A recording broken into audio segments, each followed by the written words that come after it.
You're entering Corsi Nation. This is Dr. Jerome Corsi, and we have Mike McCormick back with us as a guest today. Mike, how are you? Good, Jerry. Good to see you again. Thanks for having me back. My pleasure. And we're reviewing. We've done a number of shows with Mike on his current book, and his current book is about Joe Biden. I'll pull it from the shelf. Mike, why don't you tell us, you were a stenographer at the White House. Why don't you explain that background? I'll pull your book so we can show the cover. Yeah. So I was a stenographer at the White House with the press office from 2002 through 2018. So I worked with three presidents, President Bush, President Obama, and President Trump for a year. And I got a chance to see how the press operates behind the scenes. My job was to be present when the president or the vice president spoke to the press, make a recording of it, and then type that into the official White House transcript so that if there was a discrepancy between what was said by the press, the White House had their version. So that was me. I spent a lot of time in the White House, West Wing, traveled on Air Force One, traveled on Air Force Two, around the world. When I was there with Obama, I spent 6 years working specifically for Joe Biden, travel with him to China, to Russia, to Ukraine, and now understand the depth of corruption. I got a hold of the Hunter Biden laptop from my friends at Marco Polo. Garrett Ziegler gave that to me a couple of years ago, and I started writing the Substack that I create. Midnight in the Laptop of Good and Evil, based on what I find in there, and that's where the book comes out of. And as I learned all these facts in this book about Joe Biden, then I stumbled across about a year ago, in the spring of 2024, information that just sort of appeared out of investigation I did. I thought to myself, who would be the most evil person that Joe Biden interacted with? And that was Theodore McCarrick. I went into White House visitor logs, and the revelation of evil was almost insurmountable. And that's the title of the next book, An Almost Insurmountable Evil, How Obama's Deep State Defiled the Catholic Church and Executed the Wuhan Plandemic. Okay, so this follows your current book. The current book is The Case to Impeach and Imprison Joe Biden. That's correct. And this is by Bombardier Books, which is Post Hill Press. Right. And Anthony Zaccardi, who has been my editor, and I'm an acquiring editor now with Post Hill Press, able to acquire books. And you did yours before I became an acquiring editor. Yeah. And so I'm not an acquiring editor of this book, although I would have been had I had the opportunity. And your new book on the specifics of the corruption that came to the Catholic Church from the Biden-Obama administration. And I think Obama was still calling the shots when Biden was the president. I don't have really much doubt about that. I think Obama has always been in charge. And this is his third term, as it were. So we're going to cover this today, and specifically we're going to preview your new book. Good. Now, you've had two your Substack, right, which is Midnight in the Laptop of Good and Evil. And Chris, if you can show the one on the Mike's podcast on the two popes, more CIA-fueled Hollywood evil for all to see. That's right. Yeah. What happened was show that up on the screen if we can. Here's that. And here it is in the chat. I'll give it to you. Right. I just put in chat that's it right there. That's the two popes. Okay, more CIA-fueled Hollywood evil for all to see. We're going to go through this in some detail. Because our last show, we talked about Conclave, that movie that just came out a couple of months ago and is now probably heading for an Academy Award nomination. It won a Golden Globe. So when I saw that movie, I went to that movie, and then just as I was looking into it, I didn't realize The Two Popes was an actual movie until just about 2 weeks ago. Stumbled across that on a Netflix viewer and said, wait a minute, what is that going to be about? And when I saw that, this is when the real evil of Hollywood and the CIA operations within Hollywood came visibly apparent. Because again, this the messaging of the conclave, for those who haven't seen the film, is that and the Pope dies, and there's this conclave to select a new Pope, and the Pope they select happens to be this Pope, candidate, a cardinal who shows up from nowhere, and he gets ultimately selected to be the Pope, and he ends up being a hermaphrodite. He's got male genitalia, but the internal organs of a female, and this is celebrated in the movie as the high point of the Catholic Church to have a hermaphrodite Pope, which is kind of the wet dream of this New World Order sexual perversion, which is separating gender from sex. And the idea is if you can merge male and female in one, the ancient idea of a hermaphrodite, which is typically male genitalia and female organs, then you've reached the epitome. You resolve the dichotomy of male female by merging them into one new synthetic entity. The Hegelian dialectic. You've got thesis male, antithesis female, and synthesis hermaphrodite. And now we're all happy. We're all in heaven. We've resolved the dichotomies. We've come to a new level. Okay, so that's the esoteric kind of communication of this whole gender dystopia, which is a neo-Marxist idea designed to ultimately destroy God, that we can create the perfect world by re-engineering human nature into a new transformative transhuman gender nature platform in which we become the gods.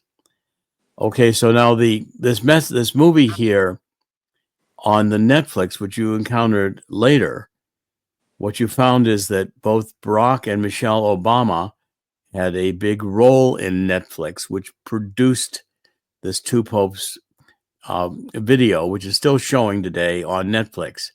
So do you want to discuss the background of Barack and Michelle Obama and how they have influenced Netflix? Right. So, Barack Obama was the Hollywood A-list president. He was close with Hollywood throughout his presidency. And what was interesting to me, actually, whenever he went to California, Michelle rarely went with him. Even though she loved California, he went out there by himself without her. So I think there was stuff in California that he liked to do that didn't include her. And I personally think that's why she did not have a great desire to return to the White House. So that said, they started, and when they did get out to continue this sort of public presentation of themselves as a married couple who gets along with each other and produces fantastic democratic policies, they started a production company, and that became part of Netflix. Also, one of their chief operatives, Obama's chief operative, Susan Rice, was named to the board of Netflix. I heard that from someone on my Substack chat. So there's a lot of Obama connections into Hollywood. And this Netflix, when I saw this show, I was like, wait a minute. They made that show while they were working on that show. 2017 is when they started writing it. And then they finished it in 2019. It was premiered. That's when the Obamas were in there. So they had a lot of say, I believe, behind the scenes in what was done with his two popes. And so the Two Popes, to me, is Hollywood's CIA cover story of the Obama administration's operation to install Pope Francis into the Vatican.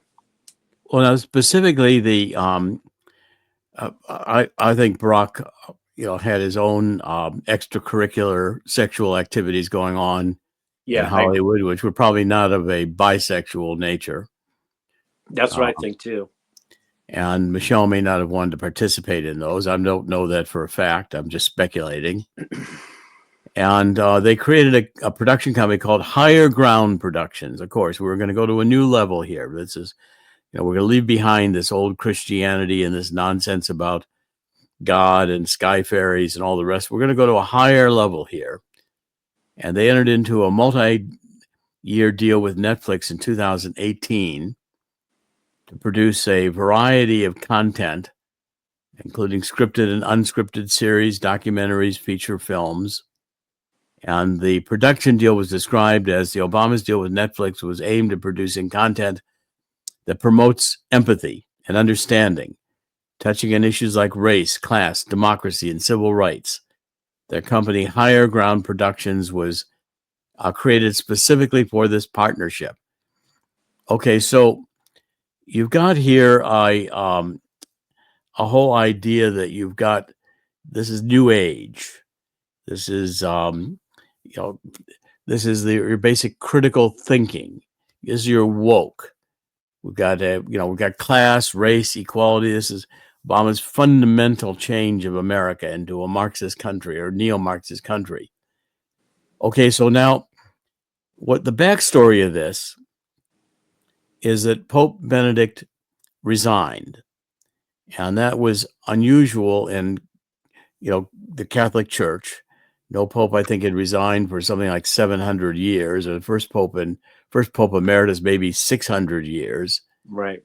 And the two popes was produced as a CIA cover story that is trying to disguise the fact that the decision for Pope Benedict XVI to resign and for Bergoglio to become the Pope was a CIA coup d'etat of the Catholic Church, which Archbishop Vigano calls the Deep Church. Right. Deep Church having a coup d'etat to replace Benedict, who was a more traditional Pope, believed in traditional Catholic theology, with Bergoglio, whose aim was to bring Vatican II, which had started in 1962, full circle into being the more progressive church. In other words, the LGBT church.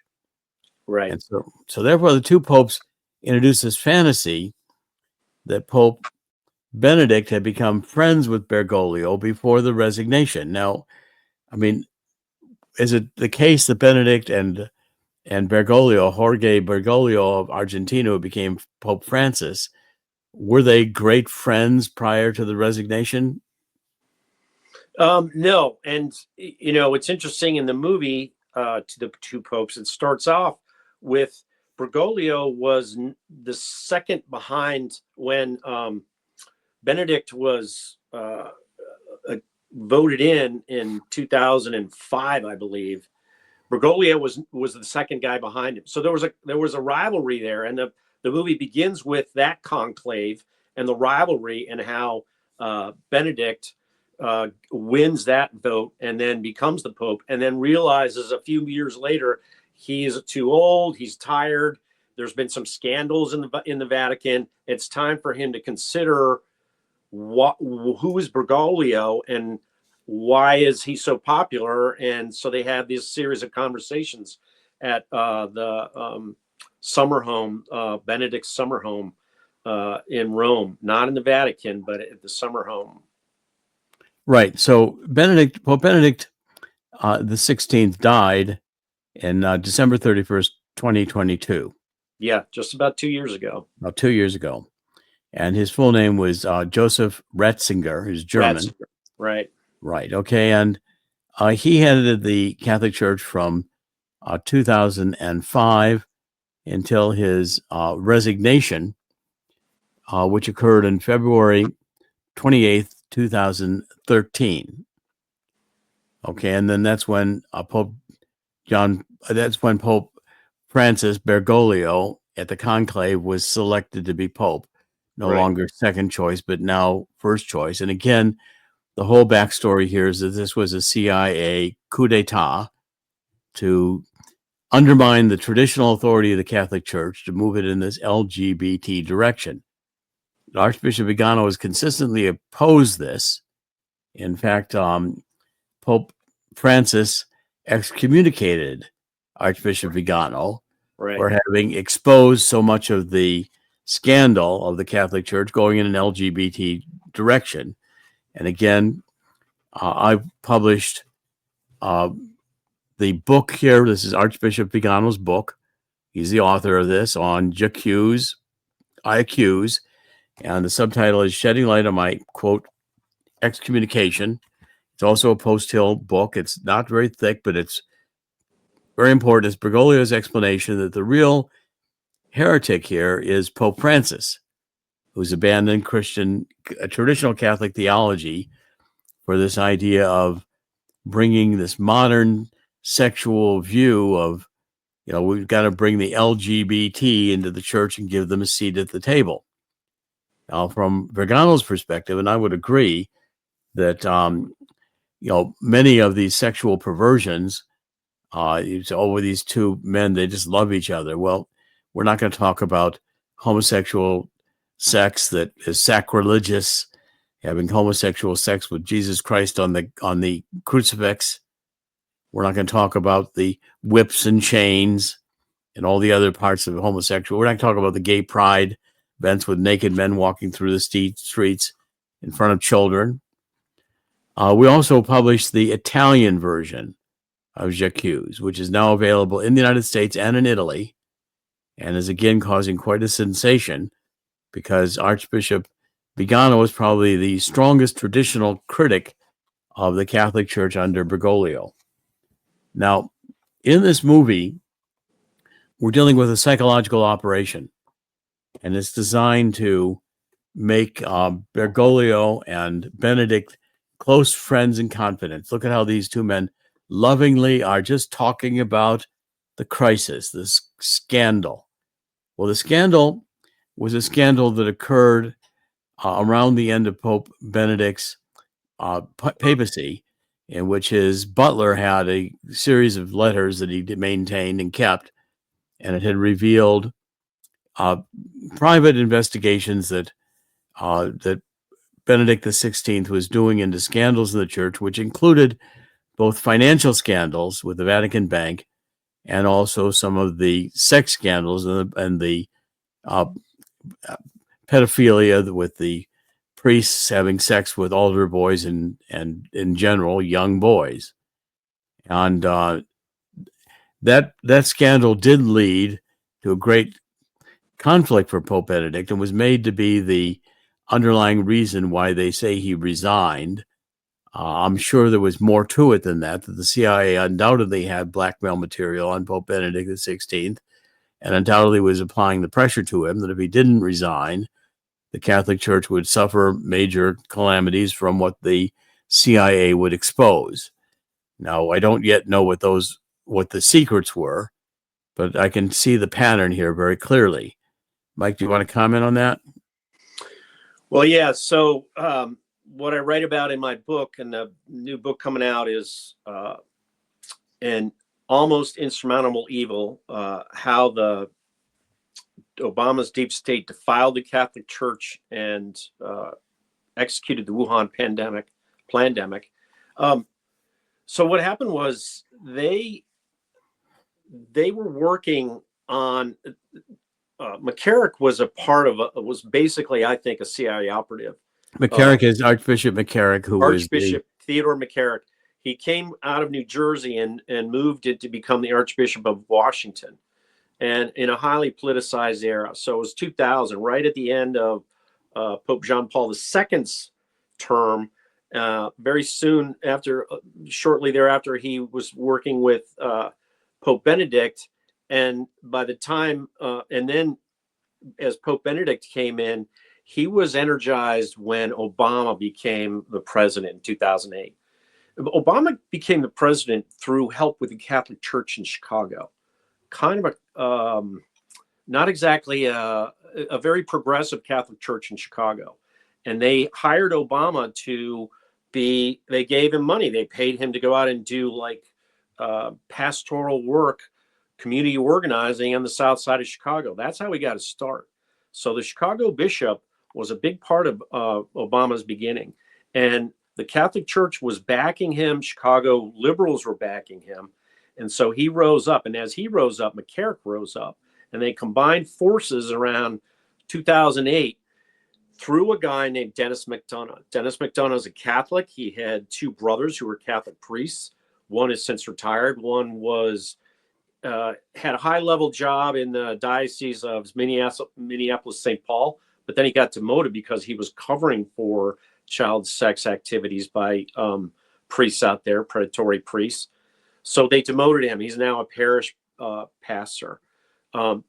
So McDonough knew what was going on, and he goes in and he starts connecting in with Pope Benedict almost even before Obama even gets in the White House. He's reaching out to Pope Benedict through another Catholic named John Podesta. So at this time, this is 2008, they had set up kind of these outreach programs for the Democratic Party's progressive wing to engage with the Catholic Church and make it more progressive. And it didn't work well because Benedict was anti. They were standing in the way of abortion rights that Obama wanted to push, and also the health care rights. They were sort of forcing the sisters, the nuns, I think it was Little Sisters of the Poor, to accept that in their health care programs that they would have abortion rights, rights and conception, birth control. Birth control was part of what they were supposed to do, and so they were like, well, we don't want to do that. So they actually fought that and won it in the Supreme Court eventually in 2020. But during this process, who won that? There's Little Sisters of the Poor won that case. Yes. So they said, the Supreme Court said, nope, you can't force these sisters to have healthcare plans that don't reflect their religious beliefs. So they moved the Obama administration, McDonough, and so they started having all these meetings with McCarrick in the White House. And that's what I document in the book. And it becomes very obvious that they want to get rid of Benedict, and then he's gone. And he announces his resignation. So what the movie The Two Popes is the CIA's excuse, their version of events. What was really important about the movie The Two Popes is it was an all-star cast. John Lithgow was not John Lithgow. I don't remember right off the top of my head the cast. The guy who was in Silence of the Lambs played Pope Benedict. I don't remember the actor's name right off the top of my head. I'll get them for you right in a second here. And so because of that, these were high-profile actors. Anthony Hopkins, and Jonathan Price. Jonathan Price was Pope Bergoglio. The world automatically accepted them because they had so much familiarity with these actors and they were so dynamic. Well, they got Academy Award nominations.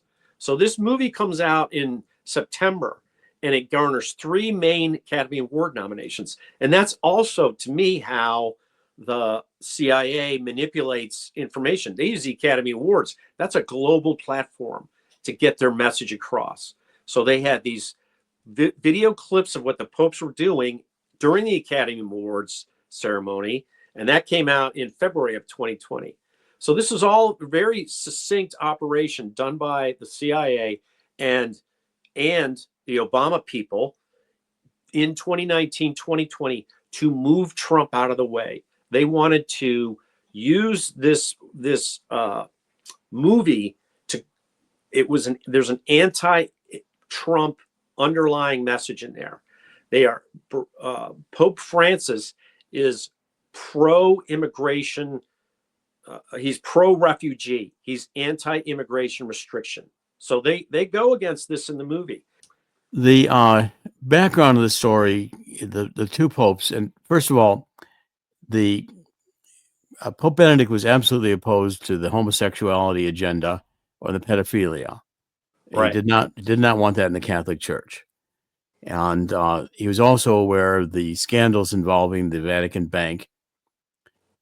In 2000, the movie came out in 2019. Okay, fall of 2019. Right. Okay, so this was during Trump's administration that this film came out, and Trump's first term, and so they're trying to cover up, here to make these two popes look like they're collegial and working together and cover up a coup d'etat. That's right. Now the coup d'etat that was really what the real incident here is that after Bergoglio took over and became pope, Bergoglio fostered a plan by McCarrick, who was working with the Biden White House, to, in Honduras, make a deal with the corrupt president of Honduras to allow the smuggling of drugs and the sex trade to go on, including the underage child sex trade, Right. openly. And this was a deal that was put together by McCarrick. And Joe Biden. Joe Biden was the author of, it's called the Alliance for Prosperity. So basically what happened was Bergoglio gets installed as Pope Francis in March of 2013. And all of a sudden in the following year, Obama goes to the Vatican in March of 2014. And as he's in the Vatican, all of a sudden these kids start showing up on the southern border, unaccompanied minors.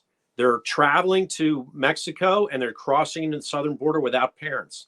Most of them are 16, 15, boys and girls. There's a lot of abuse on them because the cartels are the ones that are basically taking them in on this journey. But there's young kids in this group.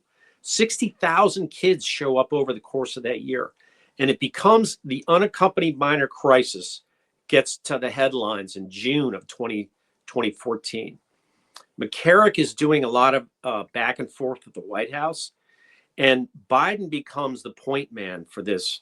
And he starts having meetings with these, there's Central American countries. There's three in this, they call them the Northern Triangle countries, El Salvador, Guatemala, and Honduras.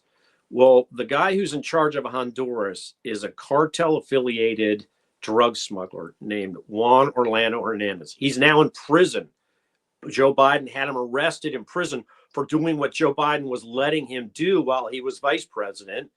When Juan Orlando Hernandez, as president, ended his term, he lost his presidential immunity. They arrested him and put him in prison so that he would be quiet. He couldn't be a witness against Joe Biden. So that's the deep, dark background of Honduras politics. Juan Orlando Hernandez was aligned with the Sinaloa cartel. They were smuggling drugs into America, cocaine into America by the ton in 2014 through 2022.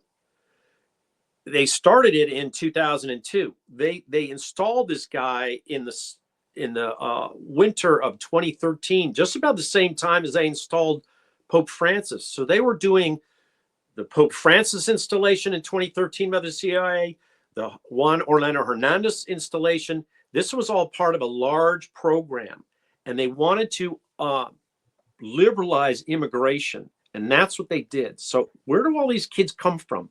Who tells these kids, hey, you guys should go to America? 60,000 of them. Was it the CIA? Was it the church? Or was it, the cartels that told them to do this? Because all these kids start showing up. And what was the motivating factor? So these are the questions that aren't answered. No one ever asked these questions. The press never did. So what Biden did was he just started throwing money at the problem. He invited Juan Orlando Hernandez into the White House, the presidents of the other Northern Triangle countries into the White House in July of 2014. And weeks later, who goes into the White House to do a bunch of meetings with Dennis McDonough? Theodore McCarrick, Cardinal Theodore McCarrick. He was directly involved in setting the policy for this Alliance for Prosperity. The policy announcement and the amount of money they're going to spend on it is announced in November 2014. It's voted on by the Congress and it's passed through. It's voted on by a Congress that was a lame duck Congress because at the time, the Democrats still had power in the Senate. In 2014, the power flipped back to the Republicans. So this was a Joe Biden, Barack Obama, Democratic Party, progressive manipulation of our politics to liberalize immigration, and they used the Catholic Church as a tool in their policy program. And that's what Pope Francis allowed. He was part of that. Okay, now let's get into the more detail of the movie. So this is this VatiLeaks, the scandal about Vatican leaks, began in 2012.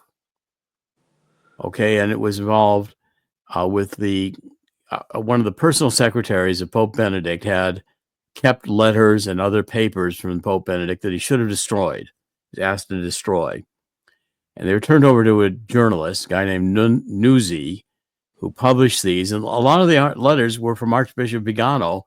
Archbishop Vigano had exposed the corruption that was plaguing the Holy See, including the pedophilia scandal, the scandal of McCarrick. McCarrick was not only having sex with underage boys, he was having sex with seminarians who he would lure into his bed on certain outings that he would invite the seminarians to. And eventually, McCarrick was defrocked. He was laicized, as they say, and removed of his, no longer a priest, but not excommunicated. And so therefore, you've got a situation in which now McCarrick is completely identified with the sex scandal in the Catholic Church, the homosexual pedophilia sex scandal in the Catholic Church. And McCarrick, through the Biden administration, until he was defrocked, was a very, very influential figure. Okay, he'd been Archbishop of New York. He'd been an Archbishop of Washington. He had access to raising a lot of money. Okay, but he resigned in 2006. Pope Benedict XVI accepted his resignation as Archbishop of Washington.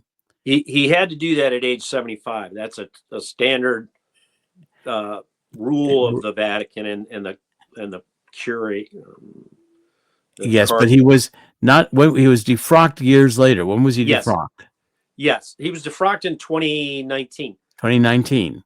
Yeah, officially. Right. He was defrocked in 2018, and he protested it, but then his protest was dissuaded in 2019. Final February 16, 2019, he had been laicized, which means he'd been removed as being a priest. Yeah. Okay, and so this movie's coming out in 2019. You've had McCarrick, who's been exposed as a scandal. McCarrick has been at the center of this Biden pedophilia scandal and, cocaine smuggling scandal with Honduras. And all secret. No one knows about it. No one's talked about it. You know, the White House press corps did nothing about it. They just accepted it and, passed on the information. Oh, yeah, we're going to help these poor countries down there. And they didn't even look at what was going on with the drug smuggling. It was, it wasn't until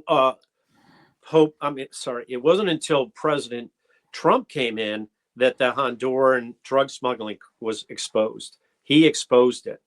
And so that's when, and that was in 2018, he exposed it by arresting the brother of the president, Juan Orlando Hernandez's brother. So he gets arrested in 2018. And then they have a trial for him in 2019. So this Pope story comes out as Tony Hernandez is going to trial in October of 2019. So there's more cover up there for this, the black eye, the dirty deals that Obama and Biden had done that included the Vatican are getting covered up by this Two Popes movie at the release time of it. Yeah, the movie is supposed to be about the time of the WikiLeaks scandal.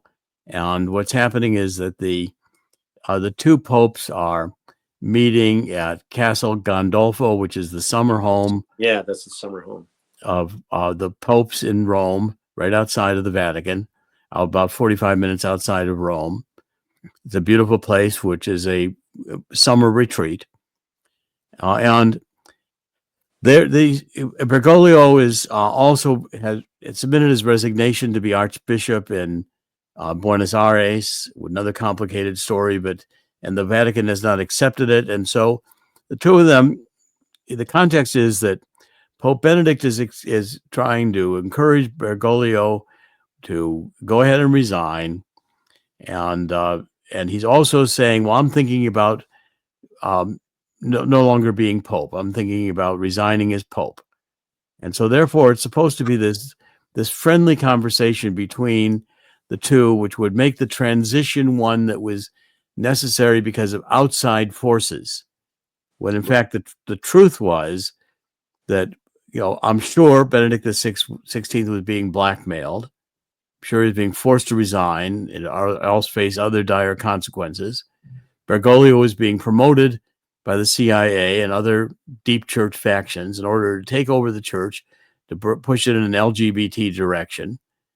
And so therefore, this is a cover-up story to cover up Honduras, to cover up the official pedophilia scandal on the border, tracing back to Obama with the Catholic Church in Chicago. Remember, Catholic Church was making millions of dollars supporting illegal immigration. That's and making a haven for these illegal immigrants to come into the Catholic Church. The original sanctuary cities ideas largely originated with Catholic hierarchy in California and other states, which was trying to protect the illegal immigrants from deportation at that time. Okay, so this goes back decades. And now with these two Pope movies, I'd like you to, Chris, if we could play the trailer. Let's play a little bit of the trailer of this movie, because wait and see what a kind of warm and fuzzy relationship they try to show between Bergoglio and Benedict XVI. Yeah, that's Anthony Hopkins. Do you know the Beatles? Yes, I know who they are. Of course you do. And Bergoglio. Eleanor Anthony Rigby. Hopkins is the Anthony Hopkins. Eleanor Rigby. No, I don't know. You know, Yellow Submarine. Stop it for a second. Yellow Submarine. Okay, Chris. So Anthony Hopkins is playing Pope Benedict XVI, and Jonathan Bryce is playing the Bergoglio. Right. Okay, and the two of them are in these conversations. Look at how talking about the Beatles and how friendly they are, and this is all designed to say that Benedict XVI is old, he's frail, he needs to retire, and he's encouraging Bergoglio to come up and to assume a greater responsibility in the Catholic Church, to voice his views about resigning as archbishop. And again, Bergoglio was known to have these LGBT inclinations, etc., and lifestyle. And that's not in the movie at all. No. He talks about tango dancing in the movie. They have a sort of a portion where he was they show a lot of his life in Buenos Aires as a young man, deciding to be the Pope, deciding to join the priesthood. He has a girlfriend he is about to propose to, and instead of proposing to her, he decides to he tells her, "I'm going to be a priest," and she gets very upset with him. So there's this sort of heartbreak scene of a young man choosing the church over this lovely young woman. But he tells Pope in the movie, Pope Bergoglio movie, tells Pope Benedict in the movie, "I love to tango." They actually wind up tangoing together in the Vatican. That's one of the last scenes. So there's this sort of overlay of, I'm a liberal guy and I can do whatever I want, and so that's part of the movie too. And making him more modern, more acceptable. I mean, this is progressive. He can tango. He had a woman he was going to be married to. Okay, now they don't disclose the full nature of that relationship with the woman.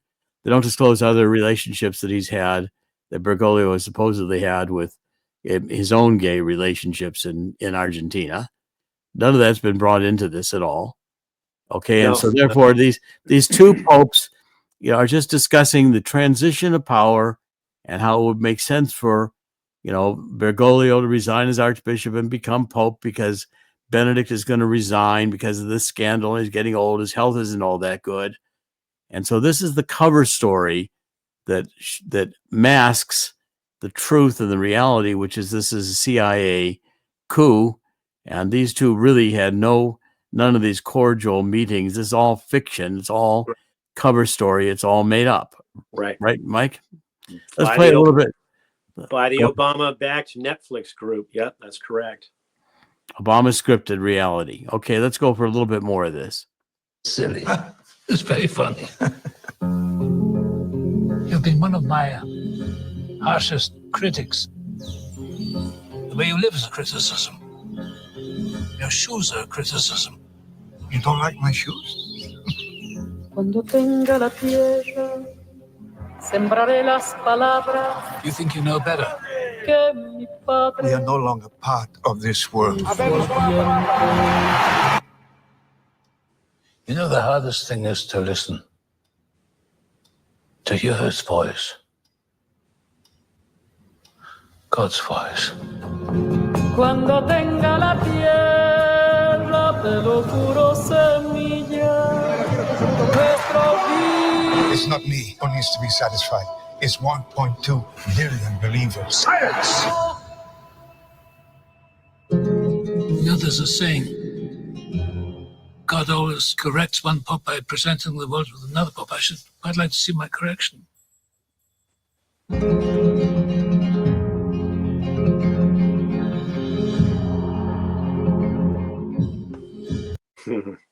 Okay, so the whole theme of this is the Argentinian, the tango, they do reveal that Bergoglio supported the generals when the generals were killing students in the university. So the Bergoglio's story is very complex in Argentina.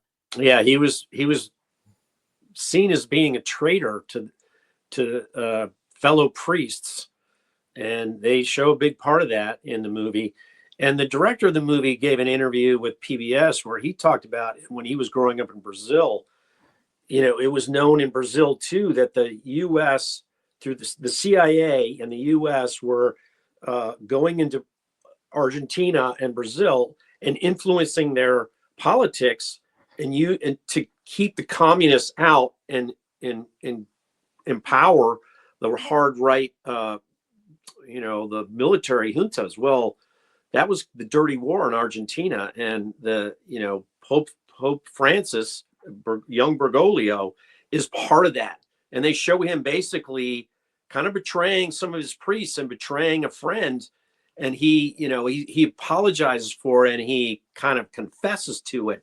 But you got to wonder behind the scenes what really happened. And he's always said he was trying to inform his friends and not inform on his friends. And he was trying to, interact with the colonels and the dirty war, the right wingers, to protect his friends. But that's not really what happened. So then he moves up the ladder through this CIA association to eventually become the Pope. Well, eventually, see, the CIA at one point or another was anti-communist, and then, yes, in the period of time, which was in the 70s, when the CIA was trying to eliminate communism in Argentina through the military juntas and in Brazil. But ultimately, the CIA itself became communist. And so therefore, Bergoglio becomes LGBT, and this now becomes the New World Order philosophy of the CIA. CIA today is not the CIA of the 1960s or the 1970s, although the CIA has always been globalist. It's always wanted to have a global government.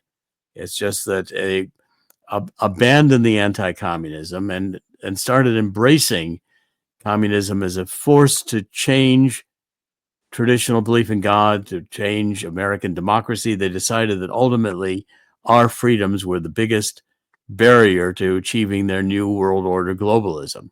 Right. And so therefore, Bergoglio became useful to the CIA both during the junta, and then they switched around, and when it comes now time to be LGBT, Bergoglio's their guy again. Right. He's morality laundering. They use him for morality laundering. That they get 1.2 billion Catholics around the world to listen to the Pope, and he's telling them, "Oh, I like what Obama does. I'm Obama's view on the environment is correct. Obama's view on restricting the Catholic Church in China is correct. This is all globalist stuff. The unlimited immigration. We're going to let refugees roam the world without borders. That's what Bergoglio, Pope Francis, and Obama wanted. And they wanted to do it in America because they wanted to replace American voters with refugee Democrat voters. And also destroy the Catholic Church, destroy the traditional Catholic Church. And you see now the FBI saying that the white supremacists, the real the insurgent factor in America is Catholics who like the traditional Latin Mass, which of course Vatican II got rid of Right. in the progressive movement. This other book here on the synodal process, and this is about Bergoglio. The synodal process is a meeting of bishops with the local believers, and the whole idea is that they wanted to have radical inclusion. In other words, part of the working documents of the synodal movement is that the Catholic Church needed to reach out, not just the liberation theology, where Jesus Christ was the church of the poor. It was hard for a rich man to go to heaven, but now the church has got to be in favor of the marginalizing society, the materially dispossessed, oppressed people such as women, indigenous peoples, blacks, homosexuals, etc. And so therefore the church was supposed to find a place at the table for all of these minorities and include the homosexuals, include all, okay, do we include then pedophilia? Do we include bestiality? Do we include necrophilia? Do we include snuff films? Yeah. Or where do you draw the line? Of course, if all these are just sexual choices, and then one's as good as the other, then Satan can have a chair at the table, because Satan's got a religion too. And so you start preaching the inclusive ecumenical movement. We're going to accept the Hindus. We're going to accept, all these religions. It's all kumbaya. It's just believe in God. As long as we are not hating, we're going to, what was the line that was in the movie? We don't want to build fences. We want to build dialogue. Bridges, not fences. Bridges, not walls. I like a man who builds bridges, not walls. That's what Pope Francis said about when in 2016, when he was flying back from Mexico. They actually, as part of the Obama anti-Trump program, they used Pope Francis.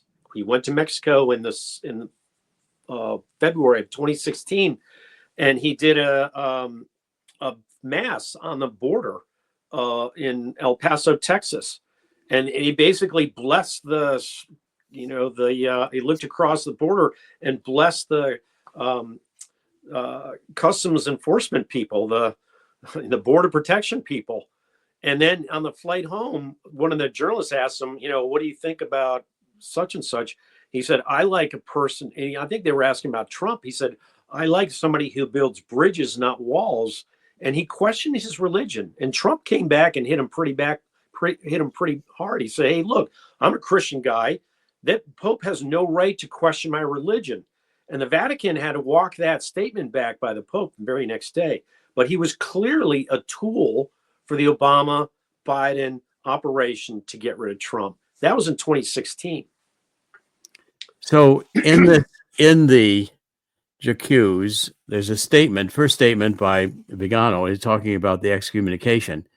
He says, I regard the accusations against me as an honor. I believe that the very wording of the charges confirms the theses that I have repeatedly defended in my various addresses. It is no coincidence that the accusation against me concerns the questioning of the legitimacy of Jorge Mario Bergoglio and the rejection of Vatican II. The council represents the ideological, theological, moral, and liturgical cancer of which the Bergoglian, quote, synodal church, synods, end quote, is the necessary metastasis. And the next paragraph is necessary for the episcopate, the clergy, the people of God, to seriously ask themselves whether it is consistent with the profession of the Catholic faith to passively witness the systematic destruction of the church by its leaders, just as other subversives are destroying civil society. Globalism calls for ethnic substitution. Bergoglio promotes uncontrolled immigration and calls for the integration of cultures and religions. Globalism supports the LGBTQ plus ideology. Bergoglio authorizes the blessing of same-sex couples and imposes on the faithful the acceptance of homosexuality while covering up the scandals of his proteges and promoting them to the highest positions of responsibility. Globalism imposes the green agenda. Bergoglio worships the idol of the Paca Mama, writes delirious encyclicals about the environment, supports the UN's Agenda 2030, and attacks those who question the theory of man-made global warming. He goes beyond his role in matters that strictly pertain to science, but always and only in one direction, a direction that is diametrically opposed to what the church has always taught. He has mandated the use of experimental gene serums, which caused very serious damage, death, and sterility, calling them, quote, an act of love, end quote, in exchange for funding from pharmaceutical companies, from some pharmaceutical companies and philanthropic foundations. His total alignment with the Davos religion is scandalous. Whenever governments at the service of the World Economic Forum have introduced or extended abortion, promoted vice, legitimized homosexual unions or gender transition, encouraged euthanasia, and tolerated the persecution of Catholics, not a word has been spent in the defense of the faith or morals that are threatened or in support of the civil battles of so many Catholics who have been abandoned by the Vatican and the bishops. Not a word about the persecuted Catholics in China, the complicity of the Holy See, which considers Beijing's billions more important than the lives and freedoms of Chinese who are faithful to the Roman Church. In the synodal church presided over by Bergoglio, no schism is recognized among the German episcopate or among the government-controlled bishops who have been consecrated in China without the mandate of Rome, because their action is consistent with the destruction of the church and therefore must be concealed, minimized, tolerated, and fully encouraged. In the 11 years of pontificate, Catholic Church has been humiliated and directed above all because of the scandals and corruptions of the leaders of the hierarchy, which have been totally ignored, even as the most ruthless Vatican authoritarianism raged against faithful priests and religious, small communities of traditional nuns, and communities tied to the Latin Mass.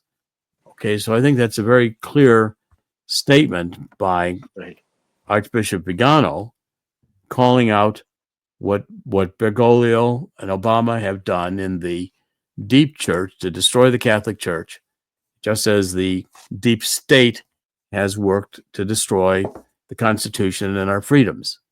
And Biden is the epitome of that. And under Biden's administration, where McCarrick openly positioned to get homosexuality, pedophilia, child sex trade, and drugs entered into the United States through Honduras and the southern border. Right.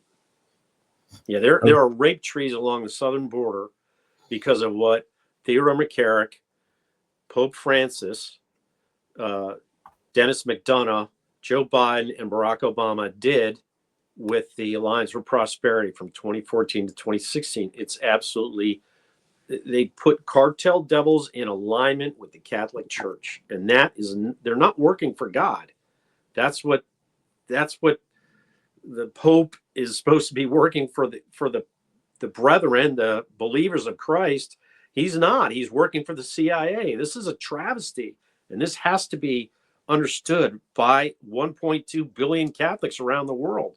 It's going to take a lot of work to get this word out, but I think it's going to happen. People are really starting to wake up to, there's a spiritual awakening going on in the world for a lot of different reasons, in a lot of different ways. And I hope this can be part of it.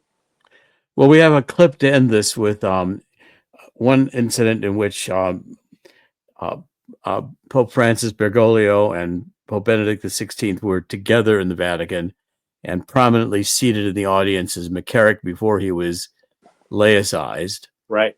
And I think let's show this one clip if we can, because again, it's not accidental that Bergoglio is highlighting McCarrick in an appearance of Pope Benedict XVI together with Pope Francis early on in Pope Francis's papacy. So let's play this clip. If we can enlarge it, there we go. There's Pope Francis and Pope Benedict together. Pope Benedict, of course, is the one with the white hair, That's very rare that they did that. And there's Yes. McCarrick sitting There's right McCarrick. there. He's in the first row right there on the right. He's one turning his head to the left now. McCarrick was sitting right there and positioned front and center, even though he was part of the architect of the coup d'etat and of the pedophilia, sex trade, and drugs in Honduras coming in through the southern border.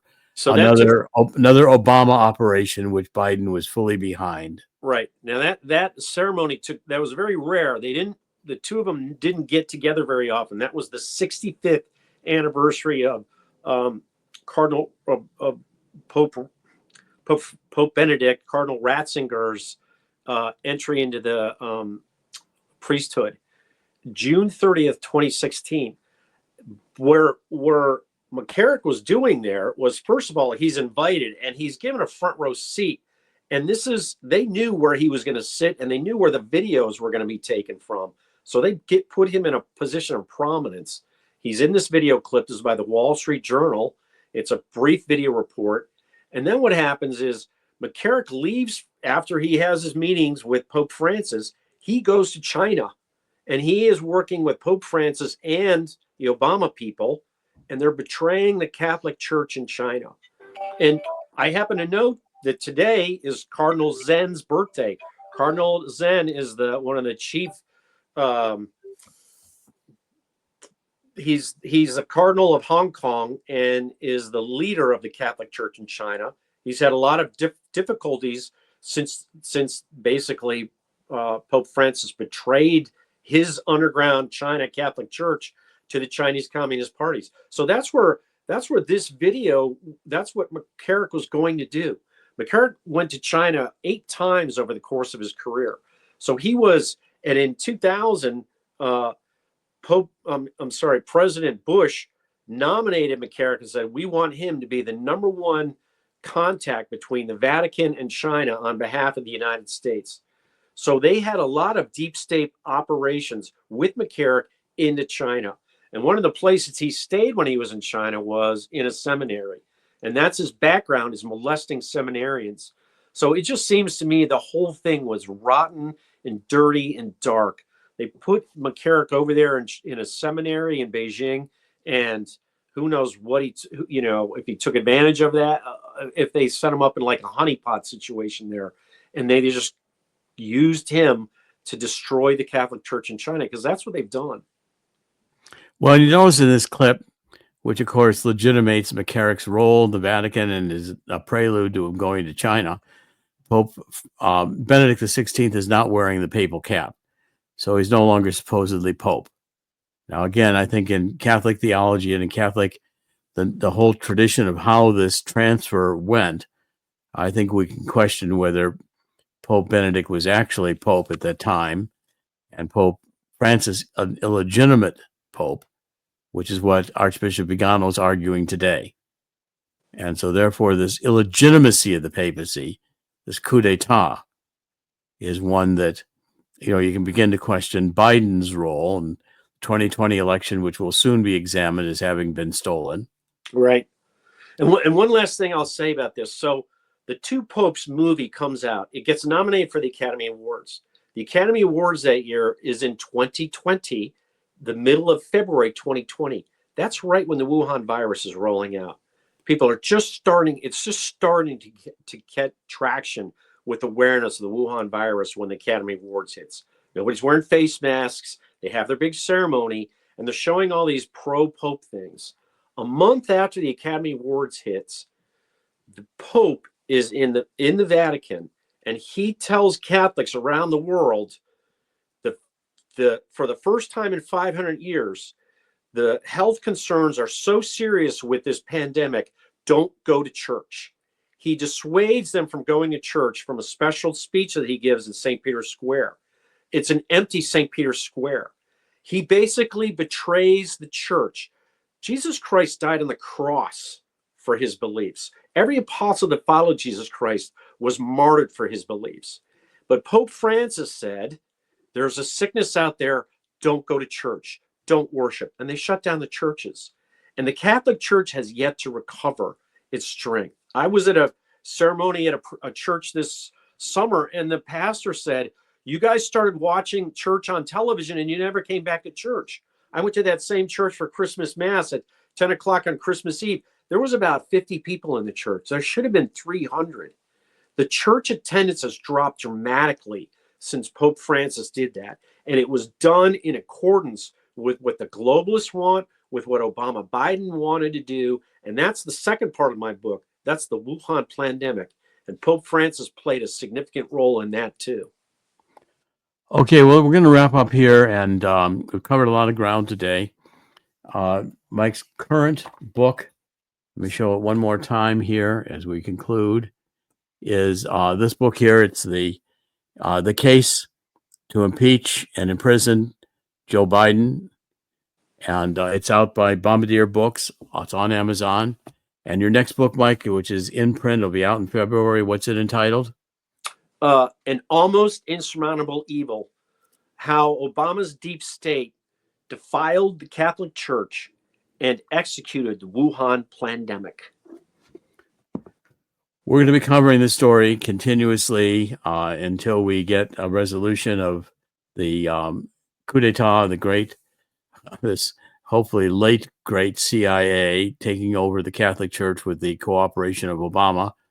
So the deep state was planning a coup d'etat, which was Obama's presidency, to make sure that the White House fell in the hands of the woke, and that we had the fundamental change of America to this critical theory dystopia. I think the American people have rejected it. The grace of God, we got to see in 4 years of the Biden administration the dystopia these people wanted to create. They hate life. They embrace abortion. They embrace euthanasia. They embrace anything that has to do with killing, pandemics, vaccines that kill you. I mean, the list goes on. And, of course, we'll get banned from telling the truth on YouTube, which will say, well, we're doing disinformation. Well, this is the truth.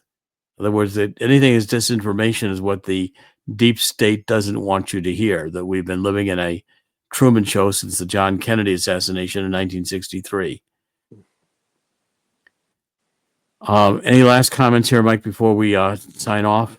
Well, yeah, and Joe Biden just announced that the Pope was going to he nominated him for the Presidential Honorary Medal or something just a couple days ago. I think Medal of Freedom. Medal of Freedom. So this is still the Joe Biden, and still putting out a cover story for Pope Francis to this day. Supporting abortion, which, of course, how can a Catholic that supports abortion be welcome at the sacraments, let alone celebrated in the Vatican? In the end, God always wins. God's going to win here too. And I encourage us all to embrace the spirit of 2 Chronicles 7:14, getting down on our knees and asking God to forgive us for letting Satan rule to the extent Satan has ruled. And we need to do now accept our responsibility for allowing this to have happened. God will hear our prayer and heal our land. That's what we're advised in 2 Chronicles 7:14. It's Dr. Jerome Corsi, and our guest today has been Mike McCormick, and we'll have Mike back when his new book appears in February. Once more, Mike, the title of the new book? An Almost Insurmountable Evil: How Obama's Deep State Defiled the Catholic Church and Executed the Wuhan Pandemic.